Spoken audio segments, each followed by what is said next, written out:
let's kick it off with the substitute you have in your folder on House Bill 349, LC 295525S. There were 3 issues that were identified, discussed, acknowledged at the last meeting that we had on HB 349. I know that as a result of conversations between our friends in the prosecution community and the judicial community and with the AG's office, we have what I believe is a good product moving forward that, that more importantly I understand the administration is comfortable with for purposes of moving forward today.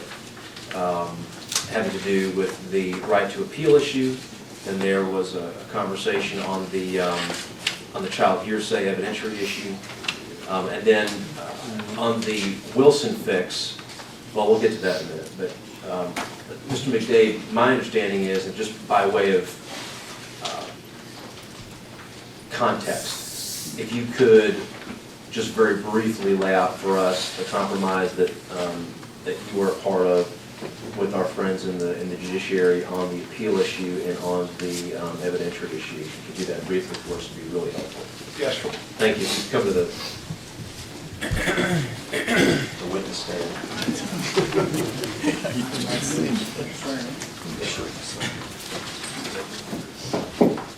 Thank you, Mr. Chairman. Thank you.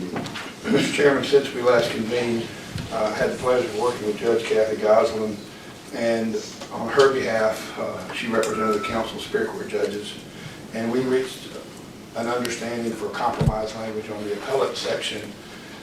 The thrust of the bill proposes that the proponent of evidence that requires a judge to rule on pretrial, if they suffer an adverse ruling by the judge, the bill seeks to guarantee an appellate review of that decision.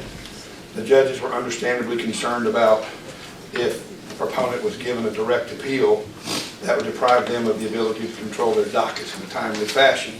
So the compromise or consensus that we reached, or the agreement that we reached, would be that we would agree to an imposed limitation on when we would get that direct appeal. And the limitation is that we must file the pleading as to the admissibility of the evidence to be ruled upon. We must file that pleading at least 30 days prior to trial. And that will give the judge that's presiding on the case the opportunity to decide when they want to rule on it and make a decision within their control. And then if we suffer an adverse decision, and if we choose to take it up, we must notify the presiding judge or the court within 48 hours of that adverse decision. So we're giving the judges control over their dockets by agreeing to back up the time frame in which this is going to occur to at least 30 days pre-trial. And that was at the suggestion of Judge Goslin, and with our consensus, we agreed to that proposal. Questions for Mr. McDade on that aspect of the substitute, that portion of consensus on the proposed substitute? Seeing none, can you shift gears over to the evidentiary issue and the accommodation made there? And the child hearsay section. Right. Under section 11 of the bill, of the substitute bill, we were addressing and asking this committee in the General Assembly to address a decision that was called the Bunn decision, B-U-N-N, the Supreme Court of Georgia decision, that basically restored to the code or made viable, if the legislature sees fit to include it, language in the child hearsay statute that says subject to certain procedural safeguards, if a child who is the victim of a crime makes statements to a third party, those statements from that child victim can be introduced as an exception to the hearsay statute with a number of procedural safeguards. Over the years, the General Assembly had amended that statute to say not only the child that was the actual victim, but a child who was in the presence of the conduct and saw it as well. For instance, 2 siblings in the same bedroom when one is being molested, both siblings experience a traumatic experience, one being molested and one seeing it occur. Many years ago, the General Assembly said that those protections should also extend to the sibling who is not the victim, but who experienced it by seeing it. In a decision by the Supreme Court years ago, the Woodard decision, the Supreme Court back then struck down that additional language that said the non-victim child statements can be admitted. in the Bunn decision rendered this past summer by the Georgia Supreme Court, in an opinion authored by Justice Namias, the current Supreme Court said that the previous decision was wrong, and then a constitutional analysis invited the restoration of that language that had been struck down as unconstitutional. And what this bill does is restores the language that the Supreme Court has invited you to restore. Procedurally, what happened was during the evidence code rewrite last year, because that sentence had been previously declared unconstitutional, it was omitted in the evidence code reconfiguration. This bill simply puts it back in the way the Supreme Court says to do that. Now, the additional or the language that was struck in the bill is introduced. In the original bill that was introduced, in addition to addressing the Bunn decision, the bill as proposed offered a number of other criteria that the court could look at and determine if those criteria standing alone would give the court standalone authority to also introduce a child hearsay statement.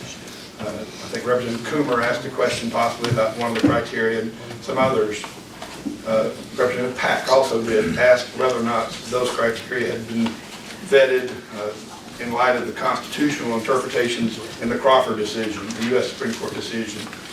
And rather than risk a single line of the bill, we have made the decision, and we're asking this committee to allow us to make the decision to simply limit the bill that's moving forward to the original question that was answered in Bunn. So we have stripped out of the bill. We are asking the committee to move forward, stripping out the second part of that bill, just making it even shorter. Any questions from the committee for Mr. McDade on the changes really having to do with the child molestation section? Seeing none, thank you, Mr. McDade. I know that there was an additional question that we had regarding the wording on the Wilson decision. We've had some conversations. I think we got some consensus on it, and it really went to the use of the word knowingly. Of course, the Wilson decision went to the whole idea that on possession, the prosecutor would have to prove that the defendant knew the exact amount of the drugs that were in possession at the time, according to the construction of the statute, a poorly worded statute. So the wording that we have right now will go ahead and fix that problem. I know that we had some questions regarding the word knowingly as related to delivering and so forth, the law of unintended consequences. Under current law, I'm going to go ahead and ask counsel to chime in just as soon as I finish the sentence problem. As a practical matter, the prosecution has to prove intent with anything, so we have the UPS driver situation where he has some drugs on board, and as a practical matter, they have to go ahead and prove intent. They intended to deliver these drugs, and that's current law right now. There's nothing in the bill as written as it relates to the Wilson case fix that undermines that current law, and that's only going to undermine a situation or set up more of a situation for, let's say, that UPS driver to have a bad situation occur as not of his or her own doing. Counsel, do you want to chime in on that? You're under no duty to do so, but if you wanted to. I think you've handled it, sir. Oh, wow. I try to do that every day. Thank you. Any questions on that? Okay. With that, given the fact that we had our public testimony last week and with the explanation on those changes or lack thereof, Chair will go ahead and entertain a motion if there is one. Mr. Vice Chair. Mr. Chair, I hereby move that House Bill 349 LC 295525S that received a due pass recommendation. Vice Chair moves due pass HB 349 by substitute LC 295525S. Is there a second? Second by Mr. Hightower. Are there any amendments? Seeing none, any further discussion? Seeing none, all in favor of the gentleman's motion signify by saying aye. Aye. Aye. Opposed? The ayes have it. The motion is adopted.